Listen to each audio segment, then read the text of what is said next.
Israel is the only Jewish state in the world. It is located east of the Mediterranean Sea. Palestine is the name of the Arab people who live on land that is controlled by Israel.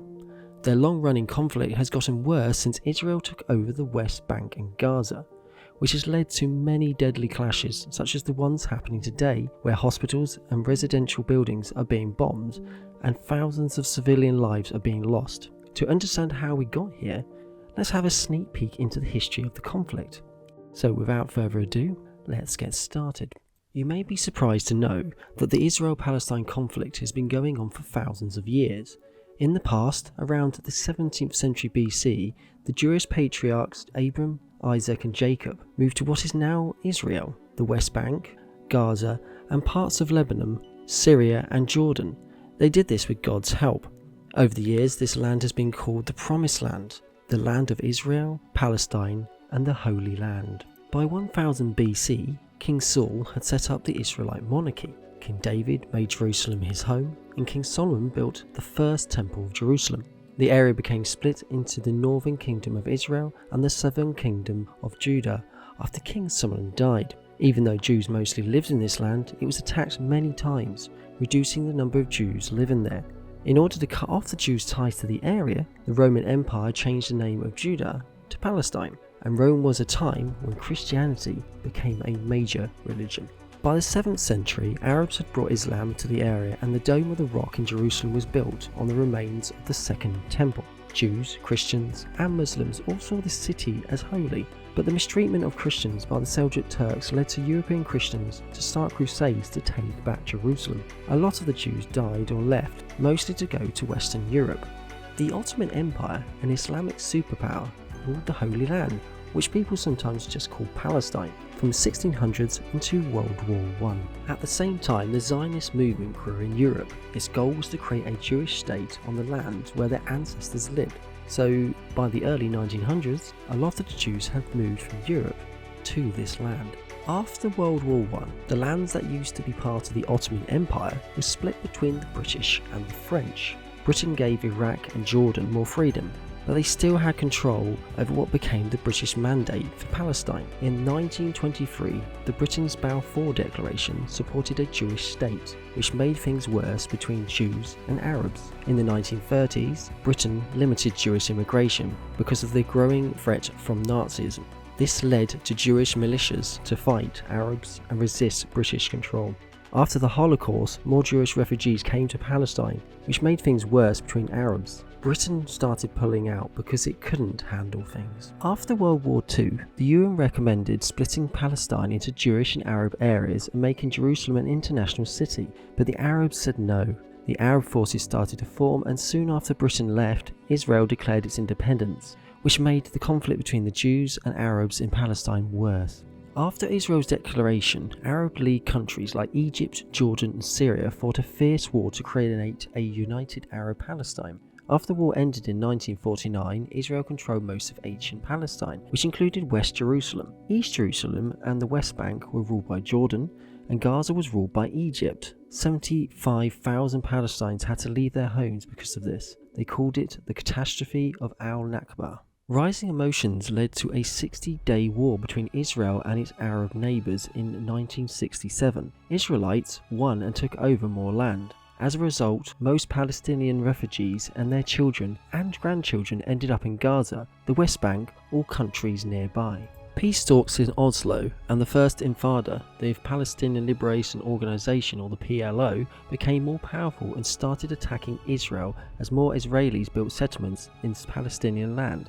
Even though there had been fighting for years, the PLO decided to divide the land between Israel and Palestine. Still, things got so bad that in 1987, the First Intifada, a violent Palestinian uprising, happened. Because of this unrest, there was a push for peace, which led to the Oslo Accord. Israelis and Palestinians tried to make peace again in 2000, but they couldn't agree on important issues like the state of Jerusalem, the right of refugees, and the growth of Jewish towns in Palestinian land. Al-Aqsa Mosque is on the Temple Mount. Ariel Sharon, who later became Israel's Prime Minister, went there. This made a lot of Palestinians very angry, which led to the Second Intifada. When Israel left Gaza, the fighting stopped, but it continued in the West Bank. Israel's fighting with Hamas. Hamas is the Sunni Islamic group that wants to destroy Israel and replace it with an Islamic state. After fighting between Fatah, which led the PLO, and Hamas, which controlled Gaza, Hamas broke away from the Palestinian Authority to show that it was in charge. Israel put in a strict ban on Gaza, which caused a series of very violent wars in the Gaza Strip, including Operation Cast Lead, Operation Pillar of Defense, and Operation Protective Edge. In 2014, Hamas and Fatah came to an understanding to work together. The US Embassy moved from Tel Aviv to Jerusalem in 2018. Palestinians saw this as support of Jerusalem as the capital of Israel. Jumping forward to how the situation stands today, it was October 7th when Hamas and the other Palestinian armed groups launched Operation Al-Aqsa Flood, a coordinated attack that includes attacks from the ground and from the air in several Israeli border areas. At 6 a.m, rockets were fired from the air at the coastal towns of Ashdod and Ashkelon, as well as far north as Tel Aviv, which is about 70 kilometers north of Gaza. On the first day, somewhere between 3,000 and 5,000 rockets were fired. About 1,000 fighters from Hamas also broke through the security barrier in several places. AP, after a surprise attack on October 8, 2023, Israel declares war, bombards Gaza, and fights to get Hamas forces out of the area. There are 7 legal border crossings in Gaza, but only 3 of them work.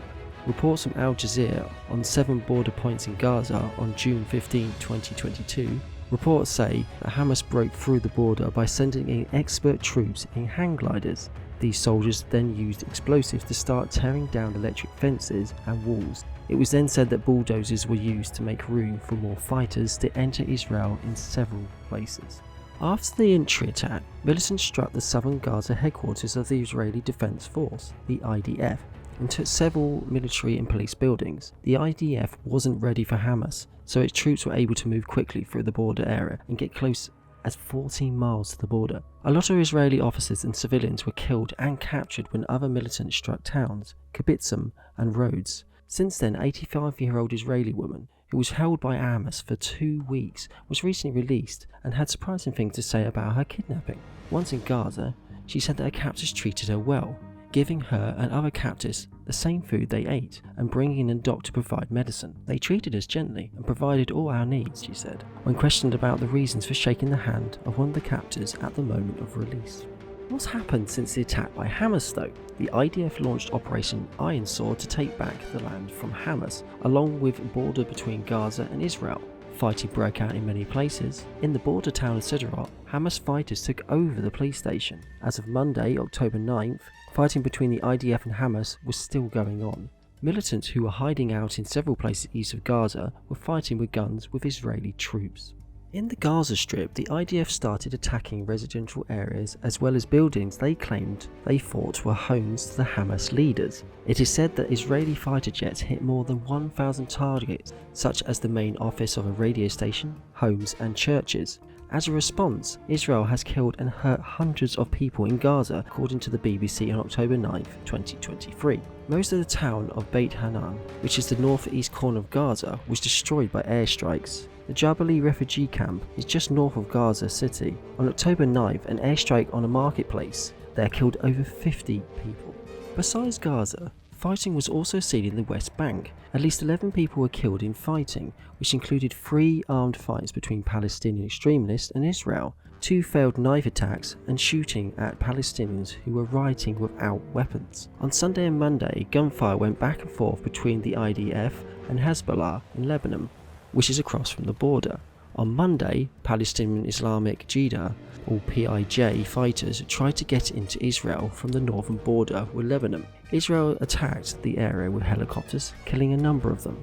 France 24 reported on October 9, 2023 that Israel was accused of killing a Hezbollah member during the border dispute.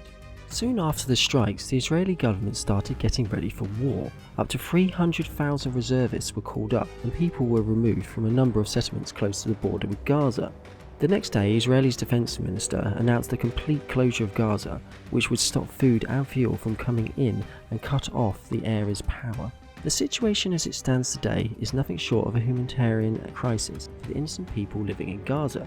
As we discussed in the last video, about half the Palestinian population does not condone the deaths of innocent Israelis, so the massive death toll on their side is being labelled as genocide by the Palestinians, instead of an act of self-defence. Amidst the situation, countries from across the world have pledged their support for the civilians of Gaza and called out Israel for trying to give their population a collective punishment for the Hamas actions. We would love to hear your thoughts in the comments below. For similar content, feel free to have a look at some of the other videos on your screen.